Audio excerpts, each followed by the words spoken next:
म्हणजे ripen the same coin.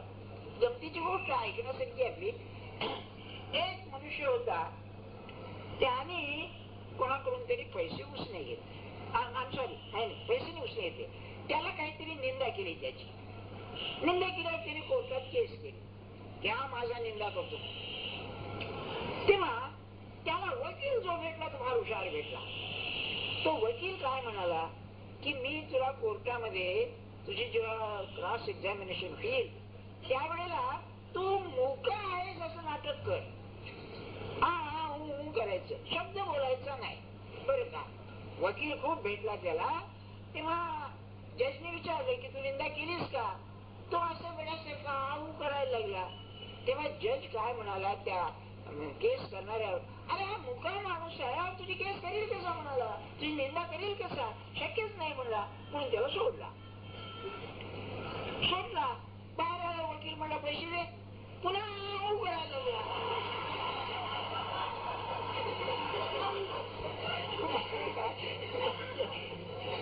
Repaying the same coin. त्याचा प्रयोग त्याच्यावरच केला त्याने, नाही का? सांगण्याचा हेतू काय आपल्याला की जगामध्ये कायदा असा आहे, द्वेष पेरला द्वेष उगवेल, प्रेम पेरलं तर प्रेम उगवेल. आणि भगवंत कसं आहे ते आता सांगतो. भगवंत हा अत्यंत जिवंत आहे. सच्चिदानंद म्हणत असताना तो चिन्मय आहे. अहो काय दगड नव्हे, आहे, दगडही आहे, तोही आहे, म्हणजे असं नाही. आणि तो जिवंत आहे नव्हे, तो पूर्ण आहे, आनंद स्वरूप आहे तो. तेव्हा आणि तोच माझ्यामध्ये असल्यामुळे माझी जी प्रतिक्रिया येते ती बरोबर भगवंताकडे जाते. तुम्हाला समज सांगतो, थोर पुरुषांचं ते थोरच हे सगळं आपल्याकरता आदर्श म्हणून आहे. महाराज म्हणाले, मी एकच व्रत केलं जन्मभर, कधी कोणाचं अंतःकरण दुखवलं नाही. हे काय व्रत आहे? ते असं आहे, अंतःकरणात परमात्मा आहे. त्या अंतःकरण दुखवणं म्हणजे परमात्म्याला दुखवणं आहे. जर सगळीकडे परमात्मा हे पाहायचं तर कोणाचं अंतःकरण दुखवणार? अहो ते मला म्हणालेले आहेत की प्राण्यांचं सुद्धा म्हणजे अंतःकरण दुखवू नये. काय सांगावं आपल्याला? आणि अशी उदाहरणं नाहीत का? त्यांचं कसं असतं बघा. ही पाहिलेली गोष्ट सांगतो, मी नव्हे, आठवले मंगळ सत्याने, की ते पहिल्यांदा रमणांच्याकडे गेले. तेव्हा बोलणं चाललं, अगदी पहिल्यांदा बरं का. बोलणं चाललं झाल्यावर संध्याकाळची वेळ होती. ते अशी बाहेर ओट्यावर बसलेले होते. तर त्यांच्या आश्रमातील 4-5 मोर होते. त्यांनी एका मोराला बोला, तामिळ मध्ये एका मोराला बोलावलं आणि म्हणाले, अरे म्हणले पुण्याचे पाहुणे आले आहेत, यांना जरा नाच करून दाखव. लागला त्यांनी पिसारा पसरला आणि ते नाचायला लागला बघा. तेव्हा हे म्हणाले की त्याला समजतं कसं? तुमची तामिळ बोलणं त्याला समजतं कसं? तेव्हा ते काय म्हणाले, मी आणि तुम्ही निराळा नाही म्हणाले. बघा हो, म्हणजे काय हे लक्षात आहे. आणखी एक त्यांनी पाहिलेली गोष्ट सांगितली. त्यांच्याकडे केळी पुष्कळ, साऊथ इंडियामध्ये खूप मोठे घड यायचे त्यांच्याकडे केळांचे. आता एवढे लोकांनी खाऊन सरायचे, मग हे काय करायचे, तिथे माकडं पुष्कळ होते बरं का. तेव्हा संध्याकाळच्या वेळेला केळाचा घड आपण घेऊन हातात काठी घेऊन बसायचे आणि तुम्हाला खरं वाटणार नाही ते सांगायचे, ते 5-25 माकडं लाईनीने बसायचे बरं का. आणि त्याने बोलवायचं हाताने की ते पुढचं माकड यायचं. मध्येच एखादा उठला की काठी दाखवायची की बसायचं खाली. काय असेल? आणि प्रत्येकाला एक एक केळ देऊन वाटेल लावायचं. तो त्यांच्याकडे युरोपियन होता ऑसबोर्न म्हणून. तो म्हणाला काय चमत्कार आहे. तर ते काय म्हणाले, अरे हा चमत्कार नाही, ज्या विश्वमनामधून ते मन घेऊन आले त्याच विश्वमनामधून हे मन मी घेऊन आलोय. आम्ही एकच आहोत. काय असेल? तेव्हा ये यथा माम प्रपद्यंते याचा अर्थ असा की माझं मन भगवंताकडे जे मेसेज पाठवील, जो निरोप पाठवील त्याची प्रतिक्रिया बरोबर येईल आपल्याला. आता प्रश्न असा आहे, तंबोऱ्याचं मी सांगितलं की तंबोरा वाजायला लागलं सगळे, म्हणजे इकडचं संगीत तिकडे आलं सगळं. असं मग भगवंताच्या बाबतीत का होत? आपला प्रश्न इथे आहे. त्याचं कारण असं आहे, तुम्ही भगवंताची प्रार्थना केली तिकडे बरोबर पोचली यात शंका नाही, पण जी प्रतिक्रिया येते ती घेण्याला लागणारी सूक्ष्मता माझ्या अंगी नाही. म्हणून असं माझं मन ते घ्यायला लायक झालं पाहिजे ना. सूक्ष्म झालं पाहिजे तर येईल, नाही तर कसं घेता येईल. किंबहुना तो इतका नाजूक आहे, तुम्ही जरा भावना करा, बरोबर तिकडून आलं पाहिजे. तो चुकणारच नाही कधी सुद्धा. एक उदाहरण सांगतो आपल्याला.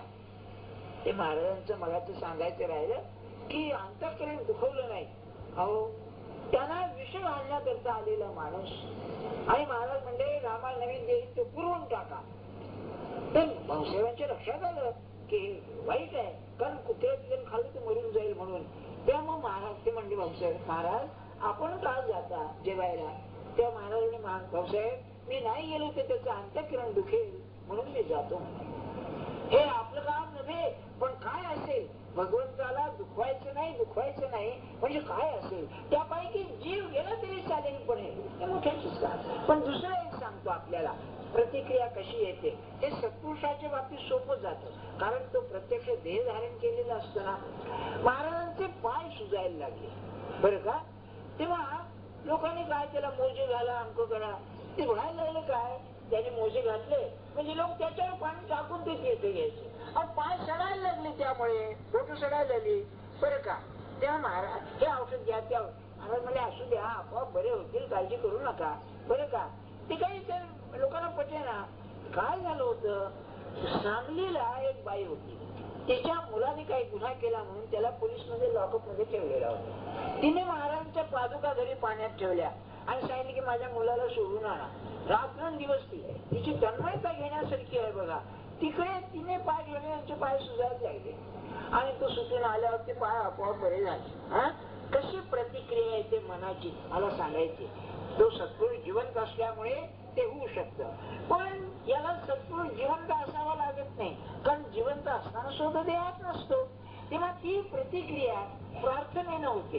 प्रार्थना कशी आली पाहिजे, आता मी काय सांगू अगदी आता पिऊन आली पाहिजे बघा. हे कल्पनाच करा म्हणतो. समजा तुमचा एकुलता एक मुलगा गेलाय आणि ते प्रेत पडलेलं आहे, त्या आईच्या पोटात काय होत असेल मला सांगा. ते जे दुःख आहे ते वर्णन करता येईल का मला सांगा. एखाद्या मुलीचं लग्न झालंय आणि महिना 2 महिने 4 महिने नवरा गेला, समोर पडलेले, काय त्या दुःखाची तीव्रता असेल, काय कसं असेल मला सांगा. हे तसं भगवंताची जर प्रार्थना केली, त्या मनाला जर आपण सुचवलं तर बरोबर प्रतिक्रिया आल्याशिवाय राहणार नाही. ती तीव्रता, ती सूक्ष्मता टिकत नाही, म्हणून आपल्याला अनुभव येत नाही. किंबहुना प्रार्थनेसारखं शस्त्र नाही, लक्षात ठेवा. आपण मी आपल्याला एकदा सांगितलं ना, युरोपियन संत तर म्हणतात परमार्थ म्हणजे काय, तुम्ही 24 hours इन प्रेयर, 24 तास प्रार्थनेच्या अवस्थेत राहणं. काय असतं प्रार्थनेमध्ये, की प्रार्थना ही भाषा नाहीये, प्रार्थना ही अवस्था आहे मनाची, आणि त्यामध्ये तुम्ही ती बोललात की मन थांबून प्रतीक्षा करावी लागते. त्या प्रतीक्षेमध्ये मन त्या अवस्थेत राहत नाही, खाली येतं, म्हणून कळत नाही आपल्याला. त्या अवस्थेत जर आलं तर बरोबर झालं पाहिजे काम, या शंकाच नाही. हे त्या श्लोकाचं रहस्य आहे, आणि याचा अनुभव जगात माणसांना येतो, म्हणून भगवद्गीता खरी ठरते अगदी बरं का. असे हो जया अंतरी भाव जैसा, वसे हो तया अंतरी देव तैसा. मग म्हणाले अनन्यास रक्षी तसे चाप पाणी, तुझ्याशिवाय मला नाही कोणी, असं म्हणलं की आपण म्हणतो. काय होतं बघा, सगळे व्यवहाराचे उपाय झाले, आता काय आता महाराज तुम्हीच करा काय ते. अरे पहिल्यांदा आपण कुठे गेली होती. तो इतका का भोळा आहे मला सांगा, इतका मूर्ख आहे का की तुमचं शरीर लबाडी पचवून घेईल. इतकी लबाडी असून जवळ करतो, हा त्याचा मोठेपणा आहे नाही का. कसं सांग, कसं तो फसायचं नाही. जगाला तुम्ही फसवाल, आज स्वतःला कसे फसवाल तुम्ही. तुम्ही प्रयोग करून पहा, जे पाहिजे ना खरोखर मनापासून मागावं. तो दाता ही भावना पाहिजे ना, तर तो देईल. मग काय होईल बघा, मागताना सुद्धा आपल्याला लाज वाटेल, त्याच्याजवळ मागायचं, हे मागायचं, हे काय ते अशापैकी होतं बरं का. म्हणाले एका माणसाचा राजाचा जीव वाचवला त्याने, आणि म्हणाले राजाचं बोलावून आलं की त्याला, ते म्हणले तू माझा जीव वाचवला आहेस, तेव्हा मी काय दे तुला. नाही भीक मागायला फडकं नाही तेवढे दे म्हणले मला. अरे आमची लायकीच तेवढी होती हो, मागायला सुद्धा अक्कल लागते ना, कोणीतरी शिकवावं. तुम्हाला नोकरी करायला अर्ज करायला शिकवावं लागतं. अमुक अमुक अमुक द्यावं, लिहा म्हणतात. खोटं खरं काय असेल ते लिहा, बायोडेटा त्याला म्हणतात, नाही का? आणि मग भगवंताजवळ मागायला शिकवायला नको का? तो परमात्मा आपल्याला संत शिकवतो काय मागायचंय ते. मग म्हणले शहाणपणा कोणाचा? तो असा की म्हणले तुला शोभेल असं मला दे, मला काय मागायचंय. मग राजाला शोभेल असं म्हटल्यानंतर तू योग्य किती देतोस. आता अलीकडचा राजा असला तर काहीतरी लबाडी करेल, पण खरा राजा असेल तो बरोबर सांगण्याचा हेतू असा. आता ही भूमिका ठेवून तुम्ही ऐका ज्ञानेश्वर महाराज काय म्हणतात. येरवी तरी पाही जे जैसे माझ्या ठाई भजती तया मी तैसाची भजे. ज्ञानेश्वर महाराजांचे शब्द फार आहे. भजन शब्द घातलेला आहे. भजन म्हणजे आश्रय घेणे असा अर्थ आहे. भजन म्हणजे भजन नव्हे, आश्रय घेणे, त्याच्याशी समरस होणे, समर्पण करणे. जितका तू मला समर्पण करशील तितका मी तुला समर्पण आहे. मग याचा अर्थ काय? मी जर सर्वस्व दिलं तर तुला सर्वस्व द्यावंच लागेल, नाही का? ते आहे मर्म तिथे. मला मी माझा देता येत नाही. मी सगळं देईन पण मी देईन. एक गोष्ट आहे महाराजांच्या चरित्रात, अशी गोष्ट आहे की एक पाटील होते. त्यांनी आपल्या जमीन विमीन सगळी महाराजांच्या नावाने करून दिल्या. ते आजारी पडले. आजारी पडल्यानंतर हे झालं त्यांना, आता आपली अंतकाळ आलाय जवळ, काय करायचं? महाराज म्हणले पाटील स्वस्तता आहे ना, समाधान आहे ना? नाही म्हणले महाराज. बरं का? काय म्हणाले? एवढं सगळं दिलं पण म्हणले समाधान नाही. तेव्हा महाराज म्हणाले पाटील गो असं आहे, ते म्हणले सर्वस्व दिलं नाही. म्हणले बरोबर नाही. सर्व देऊन स्व दिला नाही तर काही दिलं नाही, आणि स्व देऊन काही दिलं नाही तर सगळं दिलंय म्हणाले. आपलं असं होतं सगळं. आपण जेव्हा गणपतीची पूजा करतो की लाल फुलं आणा, दुर्वा आणा, अमका आणा, तमका, मोदक करा, विकतचे नाही का, ती घरी करा, अमक करा, सगळं करा, पण माझं सगळं सांभाळून तुला देतोय. हे 10 फार नो फर्दर, हे आपण विसरून मागायचं हक्क नाही. देव काय करेल मला सगळं. म्हणून भज शब्द घातलेला आहे. ज्ञानेश्वर महाराज वीस नाही घालायचे. म्हणून मी जितका समर्पण करीन तितका तो मला आहे. बरं, मग किती? ते समर्पणाची शक्ती पाहिजे आपल्याला. आपली शक्ती तुम्हाला माहितीच आहे किती आहे ती. आणि ही मनाची शक्ती आहे, देहाची नाही. देहानं त्याला काय देऊन देणार आपण? संबंध जगाचा स्वामी काय देणार त्याला? मनाने द्यायला पाहिजे. याच्या अर्थ काय येतं तुम्हीच सांगा मला. याच्या अर्थ काय येतं बघा. खरं सांगू का तुम्हाला, देण्याची उत्कटता नाही ही पहिली गोष्ट आहे. बरं का? आपल्याला सवय काय लागली, आपला हातचं राखून आपण देत असतो. आहेर केल्यासारखं. हो, असं काय करता? आहेरात जसं असतं ना, तुझं तितकं माझं तेवढं, नोट करूनच ठेवायची. आणि इतकं दिलं तेवढं त्याला, तुमचं जास्त फारसं नाही. कसं तिथे व्यवहार कसं चालेल? कोणाला फसवाल तुम्ही? असं नाही का? मग देणं म्हणजे कसं आहे? ते देण्याची भावना पाहिजे, द्यायला नकोय. म्हणजे कसं? याला फार उत्तर आहे बघा. आपल्याकडे मुलीचं लग्न झाल्यानंतर तिचं नाव बदलतात. नाव बदलण्याचा हेतू काय? व्यक्तित्व ज्याच्यामध्ये आहे ते व्यक्तित्व आता तुझ्यामध्ये विलीन झालं याकरता आहे ते. बरं, ते एकदा मागे मी गोष्ट सांगितली ना, आपल्या काय चालू आहे, एक गोष्ट सांगितली ना, ती अशी आहे. एका नवरा बायकोचं लग्न झालं. बरं का? लग्न झाल्यानंतर इंग्लिश ही आहे, विनोद आहे. चर्च मधून बाहेर आले. बाहेर आले म्हणले बघ बाई, आता तू आणि मी एक झालो. You and I have become one. तू आणि मी एक झालो. पण लक्षात ठेवतो, एक म्हणजे मी आहे, तू नाही. हे देवाजवळ चालेल का? कसं चालेल मला सांगा, नाही का? म्हणजे सांगण्याचा भावार्थ असा की मला आतमधून देता येत नाही. माझा मुद्दा तिथे आहे. मी बाहेरून 1000 गोष्टी करीन, बाहेरून दिल्याशिवाय आत देता येणार नाही. बाहेरची सवय पाहिजेच, पण बाहेर देऊन ते भागत नाही. आतून द्यायला पाहिजे. एक उदाहरणच घ्या तुम्ही. समजा आपण रागीट आहोत, उच्छृंखल आहोत, कामवासना फार आहे, काय तुमचा विकार असेल तो, बरं का, लौकिकाची फारी आहे, ते त्याला देता आलं पाहिजे. कसं द्यायचं की अरे हे मला नको आहे, मला द्यायची इच्छा आहे, पण देण्याचं सामर्थ्य मला दे. म्हणजे काय होईल? रागाचं घ्या की तुला दिल्यानंतर मग त्याच्यावर माझं स्वामित्व नाही, म्हणजे माझा राग मला सोडलाच पाहिजे तरच ते देणं खरं आहे. एकदा दिलेलं म्हणजे पुन्हा नाहीच ना, हे आपलं होत नाहीये. बरं, किती वाटतं वय झालं बा आमका आता काय करावं, पण ते चिकटलेलं आहे ते काही देता येत नाही. त्याला जर असेल तर शरणागती हा मार्ग आहे. प्रार्थना करावी की नाही आता मला सोडव तू यातून, त्याशिवाय माझ्या हात नाही होणारे नाहीये. आणि गुरुचं जर सामर्थ्य असेल तर त्याच्यामध्ये तुम्ही खरी प्रार्थना करा गुरुची, तो बरोबर काम करेल तुमचं. कारण तोही माणूस म्हणून आलेला असतो परमात्मा स्वरूप, पण माणूस म्हणून आलेला असतो. याला मानसशास्त्रामध्ये स्वयंसूचना असं म्हणतात. हे फार जबरदस्त शस्त्र आहे. Auto suggestion. समजा तुम्हाला वटवट करायची फार सवय आहे बरं का, वीज आमच्या मुघल्यामध्ये टटल करणे म्हणतात बरं का, वीज बोलत बोलत सुटतात, कोण फार सुटतात. अरे कळतं बरं काय बरोबर नाहीये, आवरायला पाहिजे, कमी करायला पाहिजे.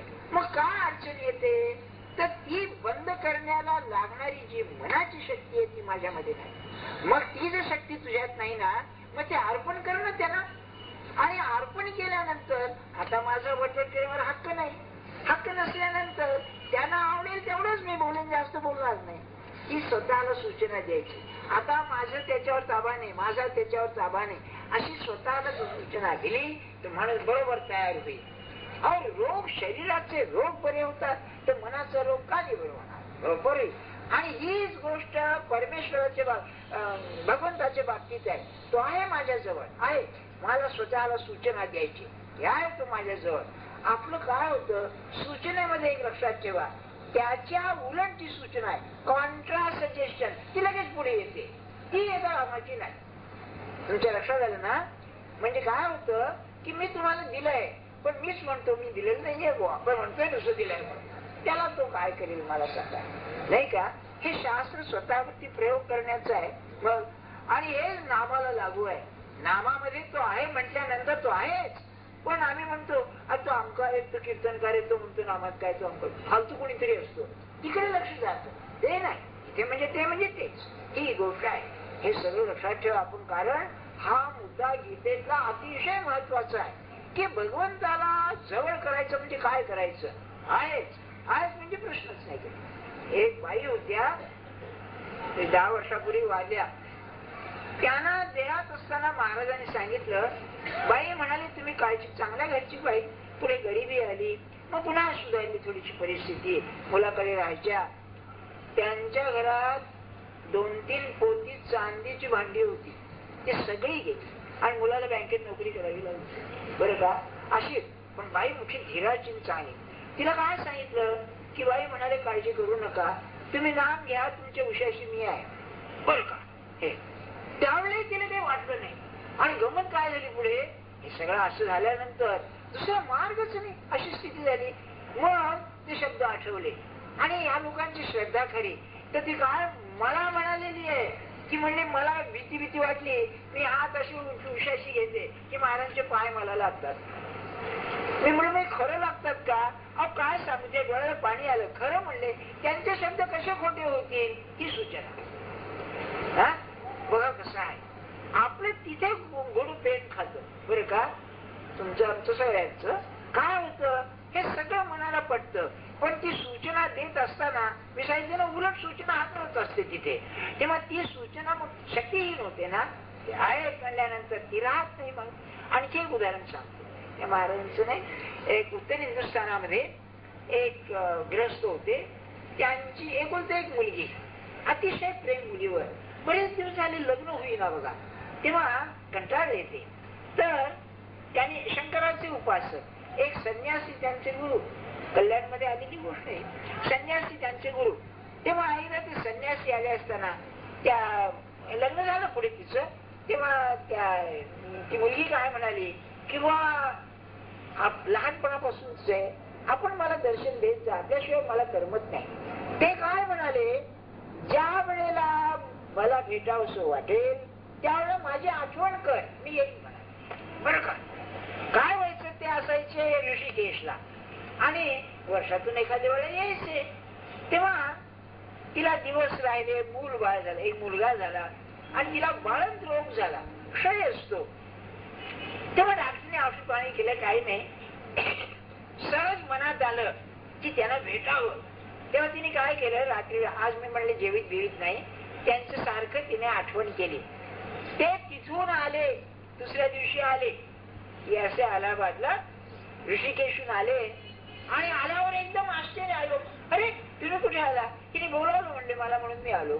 बरं का, आले, बसले तिच्याजवळ आणि तिला एवढंच सांगितलं की तुला म्हणले जवळ कोण पाहिजे, मी पाहिजे का मुलगा पाहिजे? बरं का, म्हणाले मला आपण पाहिजे.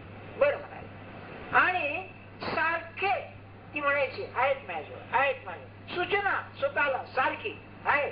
जसं रोग्याला म्हणा तू बरा होणारच आहेस, तशा तुम्ही प्रयोग करता डॉक्टर लोक, बरोबर आहे तुला, जरी तू सिरियस म्हणतो मला बरं वाटेल, तसंच ते आहे. पुढे झालं, तिला तो अंतकाळ आल्यावर तिने काय सांगितलं आईला, मुलाला माझ्याजवळ आणू नका. 1-2 वर्षाला माझ्याजवळ आणू नका. ते विचारलं का आणू नका? ते आहेत म्हणाले, स्वामी आहेत, त्यांच्यामध्ये विक्षेप येईल, त्याला आणू नका. तेव्हा ती शेवटी असं म्हणाली की तुम्हाला दिसत नाही पण मला दिसत आहे, ते माझ्या जवळ आहे आणि मी त्यांच्या बरोबरच जाणार आहे, म्हणून तिने प्राण सोडला. हे बघ, ही सूचनेचं सामर्थ्य हे माणसात आहे, प्रत्येकात आहे की नाही झालंच पाहिजे. ते आपलं घोडं पेन खात्री सांगितलं, कॉन्ट्रास्ट सजेशन येतं लगेच, असं कसं शक्य आहे? हो नाही, तुम्ही म्हणा, गुरु म्हणायचं ते फिलॉसॉफी ऑफ बट पैकी येते. तुम्ही सगळं सांगितलं पण म्हणलं की गेलं सगळं, असं होतं ना. म्हणून ये यथा माम प्रपद्यन्ते तथैव विजाम्यहम्, बरोबर आहे. म्हणून समर्थाने म्हणलं अनन्यासी रक्षित तसे चाकोपाय, नाही का, की त्याच्याशी जो समर्पण झाला, अनन्य झाला, त्याला ते होतं. देखे मनुष्य जात सकळ, हे स्वभावता भजनशील, जाणे असती केवळ माझ्या ठाणी. उत्क्रांतीचा क्रमच असा आहे की तुमच्या शक्ती सगळ्या विकसित पावाव्या आणि तुम्हाला भगवंताचं दर्शन, आत्मज्ञान व्हावं. एक ध्यानात ठेवा, आपण काय आहे, माणसामध्ये प्राण्यामध्ये एक बेसिक म्हणजे पायाभूत फरक आहे की या विश्वामध्ये जे जे ज्ञान सगळं आहे, जे जे अनुभव घेण्यालायक आहे, त्या सगळ्याची शक्ती माणसामध्ये आहे. ती सुप्त आहे, ती जागी करावी लागते. आणि सत्पुरुषाचं जर काम असेल तर त्या शक्ती विकसित करणं हे त्याचं काम आहे. म्हणून आपल्याला ते करता येत नाही. काय अशक्य आहे जगामध्ये? त्या शक्ती सगळ्या त्याच्यामध्ये आहेत. किंबहुना त्यांचं म्हणणं असं, त्या शक्ती अशा वाट पाहत आहेत की तुमच्यामध्ये येऊन राहावं म्हणून. सिद्धी येतात ना, त्याचा अर्थ तोच आहे. त्या शक्ती आहेतच, तुम्ही आवाहन केलं पाहिजे. आणि सगळ्यात मोठी जर शक्ती असेल तर त्या अतिंद्रियावर श्रद्धा ठेवून जगणं सगळ्यात मोठी शक्ती आहे. ती शक्ती ते आपल्याला देतात. म्हणून म्हणाले की हे जे संबंध माणसं आहेत, हे माझ्या ठाई भगवंताच्या ठिकाणी स्वाभाविक जाण्याचा प्रयत्न करतायत. आपला आठवडा म्हणून सांगते 2 मिनिटात. एक मोठा विचारवंत होऊन गेला इंग्लंडमध्ये, सॅम्युअल अलेक्झांडर, त्याला OM पदवी दिली होती बघा, फार मोठा म्हणजे. त्याची व्याख्यान आहे स्पेस टाइम अँड डीटी, असं त्या ग्रंथांचं नाव आहे. त्याच्यामध्ये डीटी म्हणजे देवता. तर तो काय म्हणतोय की या उत्क्रांतीच्या क्रमामध्ये माणसापर्यंत आता आलाय, आता पुढे काय होणार आहे, तर आता माणूस देवता होणार आहे. डीटी म्हणजे संत होणार आहे. आम्ही परमात्मा स्वरूप झालो, संत सांगतातच ना. उत्क्रांतीवादी तो काही भक्त फिक्त काही नाही, बरं का, काय आहे बघा, डीटी असं होणार आहे म्हणला. आणि म्हणून बाहेर आता फरक होणार नाही, बाई किंवा पुरुष शरीरात साथ राहील, पण तुका झाला पांडुरंग, आतमधून परमात्मा स्वरूप होईल. म्हणून माझं म्हणणं की भगवंताच्या ठिकाणी स्वाभाविक असणारी प्रवृत्ती वाढीला लावणं हे सत्पुरुषाचं काम आहे. परी ज्ञाने वीण नाशिले, जे बुद्धिभेदासी आले, तेनेच या कल्पिले अनेकत्व. परमात्मा एकच एक आहे आणि तो एकच एक असणारा परमात्मा आपण जर आवाहन केलं तर तो बरोबर मदत करतो. आता पुढच्या श्लोकाचं ही प्रस्तावना आहे, त्याच्या आधी एक आपल्याला सांगतो आपण काय करायला पाहिजे. कॉन्ट्रासजेशन येणार म्हणजे उदाहरण घ्या बरं का, कसं व्यवहारात होतं. समजा तुमचं जावई आहे, एकुलता एक जावई आहे, मुलगी एकटी आहे, आपल्या जावई आहे, चांगला आहे मनुष्य, आणि त्याने घर घ्यायचं, लोन द्या, तुमच्यावर पैसे असेल तर द्या, 15-20 हजार रुपये दिले. आता तुमची मर्यादा काय तुम्ही ठरवा, समजा 50,000 द्या, प्रॉव्हिडंट फंड मिळालाय काहीतरी आहे, दिले, बरं का. तर तो काय म्हणाला, मला सवय येईल तसं दे, बरं का. आता त्याने ही सूचना दिली ना, तुम्हाला सांगितलं, तुमचं मन गप्प बसतं का? देणारे का नाही कोणाला ठेवू, तेव्हा देणारे काय, अरे हा स्वभाव काय मला कळत नाही. दिलेत ना, जावायलाच दिलेत ना, जाऊ दे, खाऊन जाऊ दे किशीचा, नाही का, उलटा बिंडा दिलेत नाहीये. पण आपलं मन कसं आहे बघा, हा व्यवहाराचा प्रयोग आम्ही भगवंतावर करतो, इथे चुकतंय. जावे लेखाचा एखादा फिरेल, देणार नाही, भगवंत कसा करेल मला सांग, नाही का. तेवढा तरी विश्वास त्याच्यावर पाहिजे की हो, नाही तर कसं साधेल. हे लफडं आहे सगळं. मग याला उपाय काय आहे? आपणच आपल्या मनाला बदलायला पाहिजे, हा परमार्थ आहे. You must change. चेंज म्हणजे काय? ही जी आपली उपाधीची सवय आहे, उलट्या सुलट्या सूचना स्वतःला द्यायच्या, या बदलायला पाहिजे, दुसरं काही नाही. एक उदाहरण सांगतो तुम्हाला. कसं असतं, थोडी माणसं असतात पण असतात बरं का. फ्रान्स मध्ये एक हा मानसशास्त्र होऊन गेला, त्याचं एक उदाहरण मी गुडघ्याचं सांगितलंय, दुसरं लंगचं उदाहरण सांगतो आपल्याला. एक बाई आली, तिची उजवी लंग सबंध भरलेली, त्याला हे म्हणतात ना पुण्याला, म्हणजे हा सबंध भरलेली बरं का. खोकला खोकला खोकला, काय करावं? तर हा काय म्हणाला, मी बरं करतो तुला. अहो त्या डॉक्टरनी काय केस टाकून दिलेली त्याला, बरं का, मी बरं करतो म्हणलं तुला. आणि काही नाही, तिला साधं डिस्टिल वॉटर प्यायला द्यायचा. औषध म्हणलं आहे, फार चांगलं आहे, साधं उकळलेलं पाणी तिला द्यायचं. आणि रोज आणि काय म्हणायचा, काय छान दिसते आज तब्येत. किंवा त्यावर आपल्याला झोप नाही, खोकला आला, नाही म्हणलं काही नाही, बरोबर आहे, छान आहे म्हणलं तब्येत.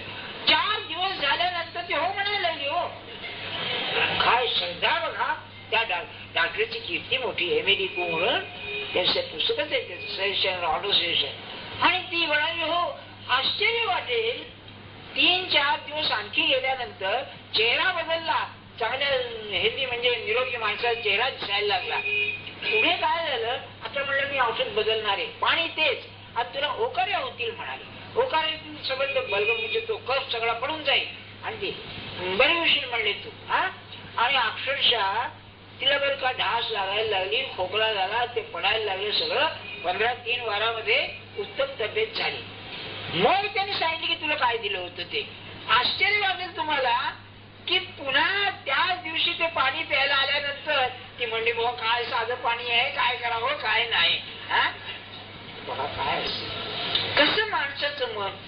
एवढी श्रद्धा तरी आपण भगवंतावर ठेवा की नाही, त्याने सांगितलंय ना, बरोबर आहे, झालंच पाहिजे. आणि याला प्रार्थना उपयोगी पडते. प्रार्थना कशी करावी की महाराज हे माझं मन आहे, याला बदला आपण. आता हे त्रास देतोय मला, माझा शत्रू आहे हे, तेवढं तुम्ही करा, याच्यावर कृपा करा, म्हणजे मला ते त्रास देते ते देऊ नये.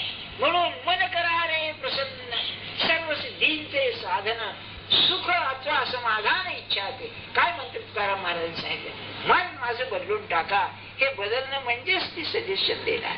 आता पुढचा विषय आहे तो की माणसं त्या भगवंताला न भेसताना सामान्य देवताला भसतात, कारण त्या लवकर शीघ्र फलदायी असतात. हे चूक आहे, ज्ञानेश्वर महाराज सांगितले. पुढच्या रविवारी सांगितले. जानकी जीवन स्मरण जय जय.